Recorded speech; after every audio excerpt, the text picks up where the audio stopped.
Pá, pá, pá. Olá pessoal, aqui é o Rafael do Pod História. Estamos aqui no episódio 238 e falaremos sobre o Nelson Mandela, uma pessoa muito importante para o mundo, e trouxemos o historiador Henrique Cordeiro Olá, pessoal. e o comentarista Pedro Faraco Machado. Olá, pessoal. Nós todos admiramos muito o trabalho do Nelson Mandela, que ele foi muito importante para nós e para o mundo inteiro. Inclusive, foram feitos vários livros e várias homenagens a ele. E hoje nós citaremos os dois principais, o filme Invictus e o livro O Menino Nelson Mandela, escrito por Viviana Maza. Olá pessoal, sou o historiador Henrique Cordeiro e vou falar sobre um pouco da infância sobre Nelson Mandela. Nelson Mandela sua infância foi marcada pela vida em uma aldeia rural chamada Kunu, na região de Transkei, na África do Sul. Ele nasceu em 1918 e sua família pertencia ao grupo étnico Tembu. E Mandela cresceu em um ambiente tradicional, onde foi exposto às tradições e à cultura de seu povo. A infância de Mandela foi influenciada por valores como respeito, coragem e justiça, transmitidos por seu pai e outros membros de sua comunidade. Ele foi enviado para a escola local, onde recebeu o nome de Nelson, como a parte de uma tradição britânica de dar nomes em escolas missionárias. Henrique, e você conhece mais sobre a história do Nelson Mandela? Como que foi após a morte de seu pai? Para o Nelson Mandela, a morte do pai dele, quando ele tinha 9 anos, foi um evento significativo em sua vida. Mais tarde, um pouco depois que o pai dele morreu, ele foi enviado para viver com o regente, João Gintaba, onde recebeu educação formal e foi exposto a ideias e culturas diferentes. Agora nós vamos falar mais um pouco sobre o filme Invictus, que é logo depois da prisão do Nelson Mandela por causa do Apartheid, que era uma lei muito horrível contra os negros. O filme Invictus retrata após a prisão dele pelo Apartheid. Ele usa o esporte rugby, que era dos brancos, em vez do futebol, que era dos negros, para juntar as duas comunidades. Também podemos perceber que em uma parte do filme, quando Nelson Mandela é solto da prisão, entre uma quadra de futebol e uma de rugby, ele vai passando os negros começaram a festejar e os brancos não tiveram nenhuma expressão sobre aquele momento. Podemos perceber que ao longo do filme também, os próprios apoiadores de Mandela negros não apoiam ele usando o esporte rugby para aproximá-los e achando muito melhor o futebol. E ele, sentido no rugby, conseguem aproximar os negros e eles vencem a Copa do Mundo. Além de Mandela também conversar com o capitão do time de rugby e por mais incentivação nos treinos. Em uma parte do filme também podemos perceber que quando o grupo já estava um pouco mais unido, o time de rugby da África do Sul foi a uma comunidade um pouco mais pobre, negra, que quando chegaram lá, o único que foi aplaudido, festejado, foi o Chester, que era negro. Afinal, por que o Nelson Mandela foi tão importante para os negros e para a África do Sul? Então, Nelson Mandela foi importante para os negros porque lutou contra o apartheid e o apartheid foi criado pelas elites brancas que controlavam o país e sustentavam-se no mito de superioridade racial europeia. Então, pessoal, a presidência do Nelson Mandela, ele foi presidente de 1994 a 1999 e durante o seu governo procurou garantir uma transição pacífica. Ele recebeu algumas críticas por ter realizado uma transição muito branda e que não puniu os responsáveis por crimes contra a humanidade durante o apartheid. Quando Nelson Mandela morava com sua mãe e com sua avó, elas deram um apelido a ele que era Rohila, que na língua Xhosa é aquele que puxa os ramos das árvores, quer dizer, um grande encrenqueiro. Nelson Mandela gostava muito de subir nas montanhas para ficar apreciando a vista lá de cima.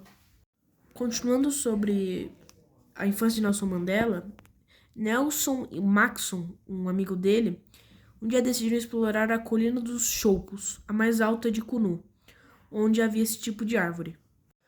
Muitas vezes Nelson e Maxon ficaram sentados nas pedras cobertas de musgo, com os pés mergulhados na água rasa, procurando girinos, e faziam competições, quem pegava o maior. E também tem várias partes do filme que ele pergunta como vai a família. E um dia o segurança responde perguntando como ia a família de Mandela. Explique isso melhor, Henrique. Então, Rafael, ele passava muito tempo fora de casa. Ele tinha que deixar os filhos com seu avô. até que um dia decidiu dar-lhe a escolher entre a família ou a vida política. Ele optou pela vida política. Ele se divorciou-se 13 anos após jurar amor eterno. Nelson dizia que estava a servir a nação e ele respondia que Deus está acima da nação. Historiador Henrique, como foi o começo da vida adulta de Mandela? Aos 16 anos, Nelson começa a se tornar um homem e vai estudar na escola secundária de Clarkbury. Tá, Henrique, mas me dá mais informações sobre a vida adulta dele. Em 1942 e 43, completa os estudos por correspondências na Universidade da África do Sul e volta a Fort Hare para a cerimônia de formatura.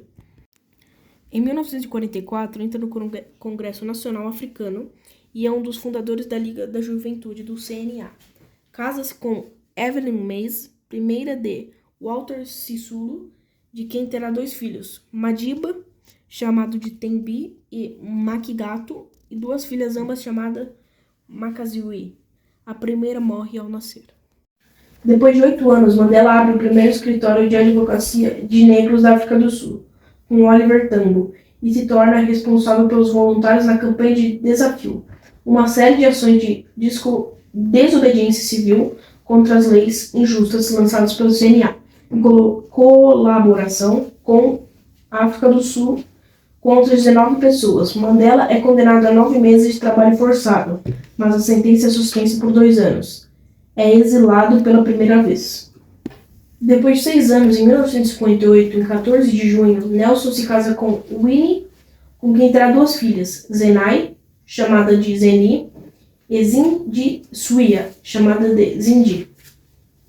Em 1964, em 20 de abril, Mandela pronunciou seu histórico discurso. Diz ele, estou pronto para morrer. Em junho, ele e 7 outros acusados, Dennis Goldberg, Ellis, são condenados à prisão perpétua. Dennis Goldberg é levado para a prisão da Pretoria, por ser branco, enquanto todos os outros são confinados na prisão de segurança máxima de Robben Island. Depois de 4 anos, infelizmente, morre a mãe de Nelson Mandela. Em 1988, em 12 de agosto, Mandela é levado ao hospital, onde diagnosticam ele com tuberculose. Depois de 3 meses de internação em dezembro, é transferido para um chalé na prisão de Victor Verster, onde passará os últimos 14 meses de seus 27 anos de prisão.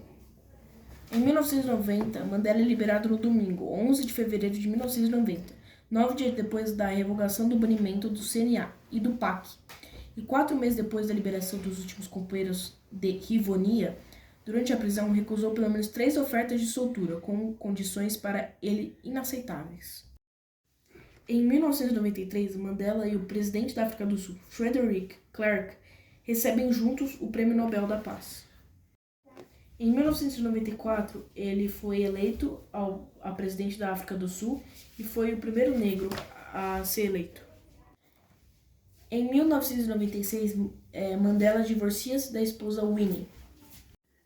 Henrique, e no final, como é que foi o final da vida dele? Em 1999, como prometido, Nelson Mandela deixa a presidência depois de um único mandato. Continua a trabalhar por meio de suas 3 fundações: Nelson Mandela Credence Fund, Nelson Mandela Foundation, The Mandela Rhodes Foundation. Depois de 2 anos, em 2001, Mandela é diagnosticado com câncer de próstata. Depois de 12 anos, em 2013, em 5 de dezembro, Mandela morre na sua casa. É sepultado em Kunu, em 15 de dezembro. Uma das maiores lições que a gente pode entender na história de Nelson Mandela é que a liderança de Nelson Mandela, quando se analisa sua trajetória, é sobre dedicar à sociedade. E agora a gente vai encerrando o podcast. Muito obrigado a todos. E eu vou agradecer primeiramente ao nosso historiador, Henrique Cordeiro. Muito obrigado, pessoal. E o comentarista, Pedro Faraco. Muito obrigado. Muito obrigado, pessoal. Tchau, tchau. Pá, pá, pá. Muito obrigado por ouvir mais um Pod História sobre o Nelson Mandela, que foi uma importante pessoa aí, né, para os negros e para a África do Sul. E amanhã, com certeza, que você já acompanha nossas redes sociais, você sabe que vamos trazer um historiador diretamente dos Estados Unidos para que contar sobre a vida de Jeff Bezos, que é um empresário estadunidense conhecido por fundar e ter sido o presidente e CEO da Amazon, que é uma importante e famosa empresa de comércio eletrônico dos Estados Unidos. Ele nasceu no Novo México e cresceu em Houston, Texas. Hoje ele tem 59 anos, nasceu em 1964 e o patrimônio líquido dele, se preparem, 161 bilhões de dólares constado pela Forbes, né? Foi atualizado em 2023. Foi casado com a Mackenzie Scott de 93 a 2019 e tem o filho Preston Bezos. Espero que vocês gostem da manhã episódio, hein? Tchau, tchau, pessoal!